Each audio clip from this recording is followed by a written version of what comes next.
In 18th century London, justice was swift, brutal, and public. But when an Irish servant named Catherine Hayes conspired to kill her husband, she set off a chain of events so twisted, so shocking, that even the gallows couldn't finish her story.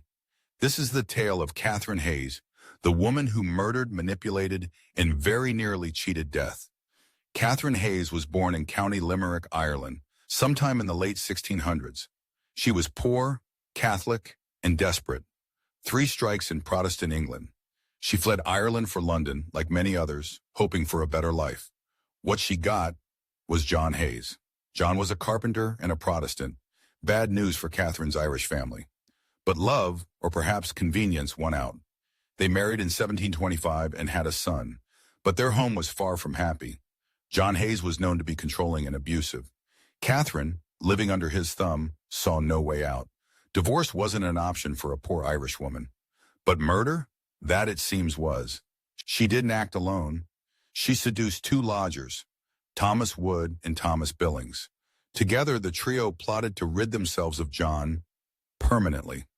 On March 1st, 1726, the plan went into motion. First, they tried poison. That failed.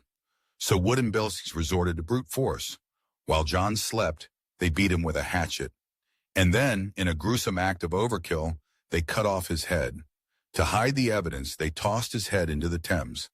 The body they buried, but the River Thames has a nasty habit of returning things. The head washed ashore days later. Recognized by a friend of John's, it triggered a citywide manhunt. Catherine, calm and collected, played the grieving widow, but the police weren't buying it. Under pressure, her accomplices cracked. Catherine was arrested, charged, and sentenced to die.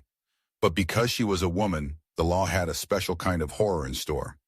In 1726, burning at the stake was still legal for women guilty of petty treason, like murdering your husband. And that's exactly what awaited Catherine. But as the flames were lit, fate, or fire, intervened. Whether by design or accident, the rope holding her snapped. Her body slumped from the stake, still breathing. The crowd gasped. Was this divine intervention? A mistake? A miracle? No. A soldier stepped forward and shoved her back into the flames with a pike. The law demanded death, and death would have its due. Catherine Hayes nearly escaped the gallows. Nearly.